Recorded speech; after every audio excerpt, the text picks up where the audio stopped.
Mamalengke nga muna tayo. Nasa 4th Avenue, Caloocan ngayon si Edwin Duque, Aris 23. Edwin, good morning.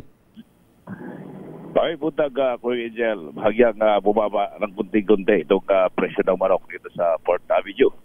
Nasa 200 pesos, Kuya Angel, yung presyo ngayon, habang 320. Bahagyang 20 pesos yung mababa kaysa sa kapalengke sa Malabon. Habang itong pork chop, nasa 220. Ang giniling ay 320. Yung pata unahan, 320. Yung pata ulihan ay 330. Yung liempo ko Angel ay 380.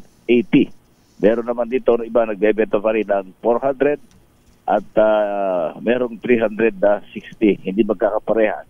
Pag matsambahan mong mabilhan yung direct supplier, medyo mababa. Pero kapag doon ka sa ibang medyo maangkat, magkakaibang presyo, umaabot ng 400 yung liempo. Yung kambing nila dito ay nanatiling 500. Habang gusto mo naman ang ulo at paa, makabili ka pa rin ng 450. Habang yung papaitan ay 250. Merong mga manok. Yung mga manok na native, bibili mo ng 500 pesos buhay. Habang yung Chinese chicken ay 360. Sa presyo ng isda, ang bangos, bahagyang bumaba ng 320. Kahapon ay 360, merong 350. Merong 320. Pero yung banilit ko Angel na bangos, merong 180 hanggang 240. Yung ay 310. Yung galunggong, 280. Ang yellow pin ay 260. Yung mahilig naman sa pusit, merong iba-iba presyo rito. 180, 280. Yung pagkalamaris, abang yung mahilig sa sugpo, merong 180 hanggang 480. Yung 5 inches ang sukat. Ito na yung sinasabing sugpo. At tilapia galing ng Bulacan at Pampanga, mabibili ng 90 to 100. 130 naman yung galing ng Batangas at yung sinasabing platla, umabot ng 160 pesos. Yung bisugo, 260, habang yung salay-salay, 260 pesos. Sa gulay na natiling mababa yung presyo, makakabili ka na lang ng 80 pesos sa ampalaya, kalabasa, 50, kamatis, 100 hanggang 120 pesos. Sa labanos, 20 pesos. Ang talong, 60 hanggang 100. Ang luya, 180. Sibuyas, 160. Ang bawang, 160. Sa sayote naman ay 50 pesos. Sa repolyo, may 80 pesos dito yung medyo maliliit na nabalatan. Abang yung buong na hindi pa nabalatan mula sa pagkakaharvest ay mabibili po ng 100 pesos bawat kilo. Abang yung carrots ay natiling 180 bawat kilo. Mataas pa rin yung presyo ng labuyo, nasa 400. Yung siling panigang, 500. Ang siling makopa, 450 pesos. Yung mga gandang na klase. Sa Pechay Bagyo, mababa. At yung Pechay Tagalog, 90 pesos lang. Habang yung patatas, 120. Kalamansi, 140 hanggang 160 pesos bawat kilo. Sa presyo ng bigas, mag-upisa pa rin sa 40 hanggang 80 pesos. Sa palakit, 80 hanggang 100 pesos bawat kilo. Kaya Kuya Angel, ating price monitoring and report wala pa rin dito sa 4th Avenue.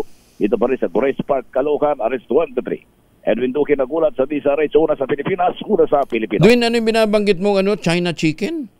Ano yun? Yung live chicken to, yung Chinese chicken. Ano yung Chinese chicken?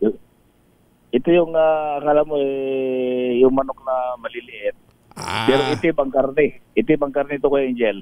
Pero yung balahibo puti. At hindi imported. Hindi naman imported, local din. Ay, hindi siya imported. Okay. Siguro parang breed lang. Balahi na lang. Oo. Balahi. Oo.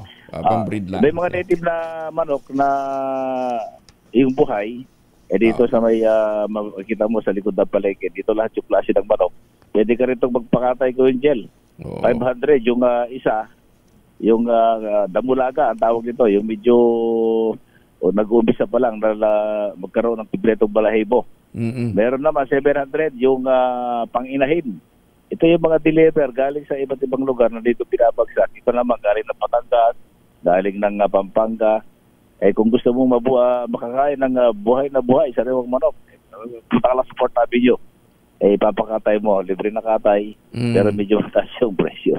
Pero ang dami nagbebenta ng labong ng kawayan, ha? Oo, nakita ko, dami, mabenta ang labong. Yan ay mabibili mo sa bungad.